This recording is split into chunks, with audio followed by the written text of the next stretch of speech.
और काया से आत्मा जब जाती है तो काया क्यों रोकती है?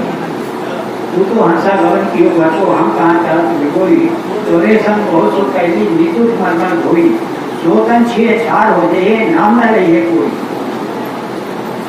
तो हंस कहता है सुन काया मोरी मोर तो संग न होई, तो अस्पोटी स्वाद की छाड़ संग न चलिया को, जीव संकादिक आदि ब्रह्मादि से सहज मुक्ति हुई, जिन जिन दे धरे तिरुवन में स्थिर न रहिया को, यानी वो कोई भी स्थिर नहीं है।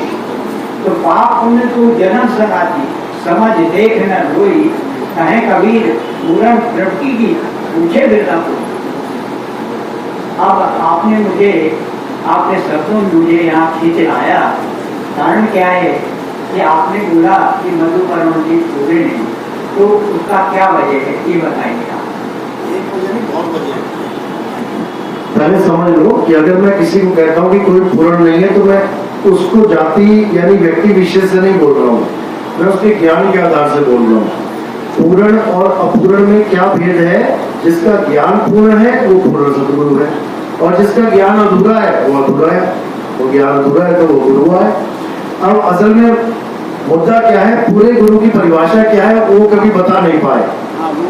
उन्होंने कभी नहीं, उन्होंने क्या कहा कि जो वस्तु मेरे पास है वो पूरे ब्रह्मांड में नहीं। बिल्कुल बोला ना। जबकि कबीर साहब ने क्या बोला कि ऐसा कोई घट नहीं है जिसमें वो वस्तु नहीं है। अरे घट में पड़ी वस्तु नहीं सूझे, और बाहर ढूंढन जासी, जल में नींद प्यासी, मुझे देखते आवे। हाँ आप समझो, सुन तो लो। आपने सवाल किया, आपकी बात सुनता हूं। अरे आपने सवाल किया, पहले सवाल तो पूछ लो। आपने कहा कि मधु परमहंस गुरु पूरे नहीं है, कारण क्या है? अब कारण तो सुन लो। पहली बात यह है कि कबीर साहब की जो वस्तु है और मधु परमहंस जी के पास जो वस्तु है वो एक नहीं है, क्योंकि उनकी वाली वस्तु पूरे ब्रह्मांड में नहीं है और कबीर साहब की वस्तु घट घट में विराजमान है। पहले तो ये समझ लो, ठीक है। अब जो दूसरी चीज है कि मधु परमहंस जी के पास जो वस्तु है वो चल अवस्था वाली वस्तु है, वो कान में डालते हैं। उन्होंने हजारों सत्संग में बोला है, मैं उस वस्तु को तुम्हारे अंदर प्रवेश करा देता हूँ। प्रवेश कैसे कराएंगे? कान में से प्रवेश हो गई ना, कोई चीज प्रवेश हो रही है इसका मतलब वो चल रही है, कान में से अंदर चली गई। और जो कबीर साहब की वस्तु है वो है अचल, वो अचल वस्तु है। समझो, गरीदास जी महाराज कह रहे हैं, कहते सतगुरु के लक्षण कहूं अचल विहंगम चाल, हम अमरापुर ले गए ज्ञान शब्द सरघाल।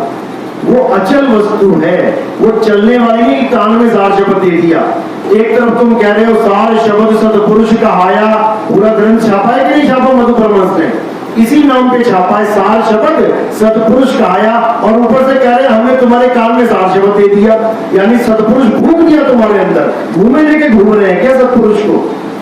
क्या अच्छी वाली बात है ये। फिर समझ लो, जो तुम्हारे कान में डाला गया है वो सार शब्द नहीं है, वो शब्द है जो उन्होंने बना लिया है अपने मन से।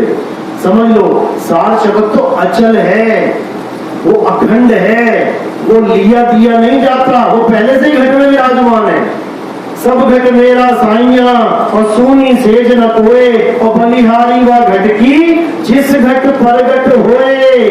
कहते बलिहार जाता हूँ, जिस घट में वो प्रगट हो जाए वो पहले से ही है, वो मैं ले दे नहीं सकता। अरे कस्तूरी कुंडल बसे मर्ग ढूंढे वन माही, ऐसे रमता राम है। अरे जो पहले से ही रमता राम है उसको मैं क्या दूंगा किसी को? इसीलिए वो अज्ञानी गुरु है।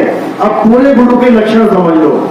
सोई गुरु पूरा कहावे, दो अक्षर का भेद बतावे, एक छुड़ावे एक लखावे, तब प्राणी निज घर को जावे।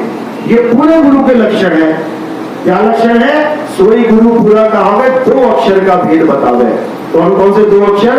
एक वो अक्षर जो इंसानों ने बना दिए हैं, Hindi, Punjabi, Urdu, Farsi, Arbi, Angrezi, Dutch, French, Spanish, Japanese, Portuguese, Chinese, Mongolese, दुनिया भर की भाषा है। किसने बनाई? इंसान ने बनाई। तो एक तो ये अक्षर जो इंसान ने बनाए इसको छुड़ा देवे, छोड़ दो, और एक लखावे। वो कौन सा अक्षर है? आदि अक्षर, जो बनने बिगड़ने से रहित है, 52 अक्षर कहाँ बनते हैं, फैक्ट्री कहाँ पे है, ये है फैक्ट्री। जितने मर्जी बना लो, आ ई ऊ ता था गा गा ता था गा, जितने मर्जी बना लो, फैक्ट्री लगी पड़ी है। और आदि अक्षर 52 से न्यारा, 52 अक्षर जीव आधारा, ये जीव कट गई ना, फैक्ट्री बंद हो जाएगी, ये फैक्ट्री बंद हो गई सबकी। 52 अक्षर जीव आधारा, आदि अक्षर जीव्या से न्यारा, वाही को सत सिमरण कहिए। वो आदि अक्षर 52 से न्यारा है, वो कान में नहीं फूका जाता। जो कान में नाम फूकते हैं उनको कन फूका गुरु कहा है कबीर साहब ने। अरे कन फूका गुरु हद का, बेहद का गुरु और जब बेहद का गुरु मिले तब लाए ठिकाना ढोर। जब कन फूका गुरु तुम्हारे जीवन से निकल जाएगा ना, तब सदगुरु आएगा और वो तुम्हें क्या बताएगा, तुम्हें तुम्हारा स्वरूप बताएगा। अपने नकली स्वरूप का ध्यान नहीं कराएगा कि मेरे शरीर का ध्यान करो, मेरी शक्ल का ध्यान करो। अरे आंख वाला तो कर लेगा, अंधा कैसे करेगा? लेके चलते 100 अंधों को, करवा के दिखाओ जरा अपने शरीर का ध्यान, अपनी शक्ल का ध्यान। क्यों बेवकूफ बना रहे लोगों को? क्योंकि असली गुरु देखने वाली चीजें ही नहीं है, असली गुरु सुनने वाली चीजें ही नहीं है। असली गुरु कहन सुनन से न्यारा है, देखन से न्यारा है। वो असली गुरु कहाँ है? वो तुम्हारे पास पहले से ही विराजमान है। अरे ज्यों तिल माही तेल है और ज्यों चकमक में आग, तेरा साईं तुझ में है। और जाग सके तो जाग, बस जागना है। वो साईं पहले से ही सबके पास है। वो भगत के पास भी है, कसाई के पास भी है, वो वैश्या के पास भी है, वो राजनेता के पास भी है, वो धर्म गुरु के पास भी है, वो अज्ञानी के पास भी है, सबके पास है। बस जागना है। तू जाग मुसाफिर भोर भई, अब कहां तू सो रहा है? सो उठ जा, अब जाग, नहीं तो फिर सोता ही रह जाएगा। मुसाफिर जाग जरा तेरी गठरी में लागा चोर। बस जागना है आपने, किसी की शक्ल वकल का ध्यान नहीं करना। हाँ है, जोड़ देखो 5, 25, 3 है चोरवा, इनमें कीना शोर। तो 5, 25, 3 जाना है कभी? क्या है 5, 25, 3? ये जो सामने दिख रहा है ना, यही है 5, 25, 3। इसी का तुम्हें ध्यान करवा दिया मधु परमहंस ने। अरे गुरु का ध्यान जो तुम शक्ल का कर रहे हो, ये शक्ल ही 5, 25, 3 है। 5 तत्व ये क्या है? ये क्या है? तो फिर जब तुम गुरु का ध्यान कर रहे हो तो 5 तत्वों का ही ध्यान कर रहे हो। 5, 25, 25 क्या है? ये 25 प्रकृतियां, एक एक प्रकृति की 5, एक एक तत्व की 5। तो यही तो है हंसना, खेलना, नाना, ये सब फूलना, पिचकना, ये सब शरीर तो है। 3 क्या है? 3 गुण है, पैदा होना, पलना, नाश होना, इसी प्रकृति का गुण है। तो इससे किनारे क्या है? सार शब्द है। अरे सार शब्द कहीं बाची हो, मानो एतबारा, अक्षर पुरुष के पेड़ निरंजन वाकी डाला। तो सार शब्द ये नहीं है, ये कान में डाल दिया वो नहीं है। सार शब्द क्या है? सार शब्द तुम्हारा स्वरूप है, तुम्हारा स्वरूप। लेकिन तुम किसी और का स्वरूप, किसी और की शक्ल पे ध्यान धर रहे हो।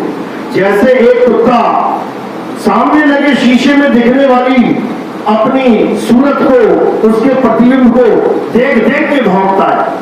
जब तक तुम किसी और को देख रहे हो तो भौंकोगे, यानी अज्ञानता में रहोगे। जब अपने आप में रमण कर लोगे, यानी अपने स्वरूप को जान लोगे, तो तुम्हें सामने वाले से कोई मतलब नहीं। जैसे स्वान कांच मंदिर में भ्रमते भूख मरे, अरे कहे कबीर नलनी के सुगना तो एक कौन पकड़े हो। समझ लो, जो तिल माही तेल है, तिल में जो तेल है 1.25 हाथ ऊपर है क्या? अगर यहाँ तिल रखा है तो उसका तेल 1.25 हाथ ऊपर है क्या? तेल कहाँ है? तिल में, ये है तिल। अब इस तिल में तेल कहाँ है? 1.25 हाथ ऊपर है क्या? तो तुम्हारा परमात्मा तुझ में है, तेरा साईं तुझ में है, तो तुम यहां हो, तुम्हारा परमात्मा 1.25 हाथ ऊपर है क्या? बिल्कुल नहीं। यही अज्ञान है, इसी में सारे मारे जा रहे हैं। और ये कोई नया ज्ञान नहीं है, ये पहले से चलता आ रहा है कि ब्रह्मरंध्र खोल के ऊपर चले जाओ, सवा हाथ ऊपर, ये योगियों का ज्ञान है। अरे आगे खोजे गिर पड़े और पीछे खोजे भुलाए, साल शब्द से आगे खोजे बांधा जमपुर जाए। समझ लो, यानी साल शब्द का मतलब है तुम्हें तुम्हारा स्वरूप मिल जाए, किसी और का नहीं। अपने स्वरूप को जानो कि तुम क्या हो। आत्मा अपने स्वरूप को भूली बैठी है, अपने आप को ये 5 तत्व की काया मान बैठी है। अब गुरु भी 5 तत्व ही ढूंढ रही है, समझो। और गुरु क्या है? आदि अंत से न्यारा। गुरु क्या है? 4 दाग से न्यारा। अरे 4 दाग से सतगुरु न्यारे, अजरो अमर शरीर, और कोई गाते कोई अग्नि जलावे, ढूंढ न पाया शरीर। समझो, काया को सतगुरु कहे और यह है ढूंढर ज्ञान, और 4 दाग आवे नहीं और वहां को सतगुरु जान। 4 दाग कौन से? गुरु कभी पैदा नहीं होता। पैदा क्या होता है? शरीर। शरीर गुरु नहीं है। गुरु कभी भोजन नहीं करता। भोजन कौन करता है? शरीर। गुरु भोजन नहीं करता। गुरु कभी ब्याह शादी नहीं करता। ब्याह शादी कौन करता है? शरीर। और चौथा दाग, गुरु कभी मरता नहीं है। मरता कौन है? शरीर। तो देह से परे वो गुरु है। और तुम किसका ध्यान कर रहे हो? देही का। तुम उसका ध्यान कर रहे हो जो जन्मा है, बड़ा है। पहले काले बाल थे, आज बेचारा बूढ़ा हो गया, कल को मर जाएगा, तुम कहोगे हमारे गुरु जी मर गए, क्योंकि तुम देही को गुरु मान बैठे हो। इसलिए देह से परे हो जाओ। किसको ध्याओ? शब्द को ध्याओ। हम हैं शब्द, शब्द हम माही, हमसे भिन्न और कछु नाही, शब्द न बिन से देही, कहे कबीर हम शब्द से नहीं। समझे? तो जम्मू वालों के पास तुम गए हो और वो जम्मू वाला क्या कहता है? देखो कबीर सागर में लिखा है कि वो महान पुरुष जम्मू में आएगा। अरे वो जम्मू नहीं लिखा है, वो जम्बू लिखा है। जम्बू क्या होता है? जम्बू सुना है कभी? क्या होता है जम्बू? जम्बू द्वीप है। 7 द्वीपों में से एक जम्बू द्वीप है। एशिया को जम्बू द्वीप कहते हैं। और एक जम्बू द्वीप में कितने देश हैं पता है? भारत, पाकिस्तान, अफगानिस्तान, रूस, Mongol, China, Japan, south Korea, north Korea, Philippines, Thailand, Malaysia, Bhutan, Burma, Nepal, ये सब जम्बू द्वीप में है। और तुम्हें जम्बू द्वीप का जम्बू हटा के बुम्बू लगा दिया। जम्मू क्या ज्ञानी गुरु है ये?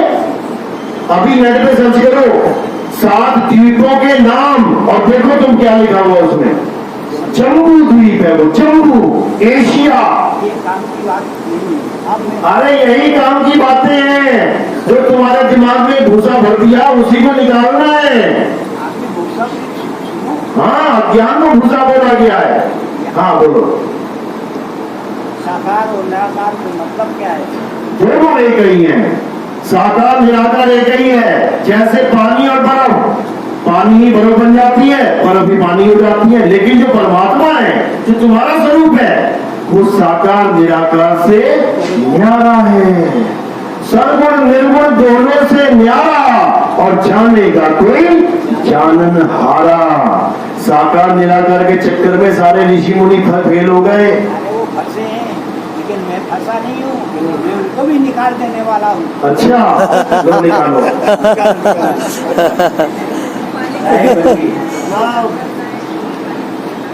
परमात्मा कभी संसार में आता है क्या? अरे तो कुछ और बताने नहीं, वो आगे मैं बताता हूँ फिर। अरे पहले वो निकालो तो सही साकार हाँ। निराकार। सवाल बाद में पूछना, पहले साकार निराकार से निकालो। जब आत्मा आती है तो उसका ठोर ठिकाना क्या है? कहाँ है रुके?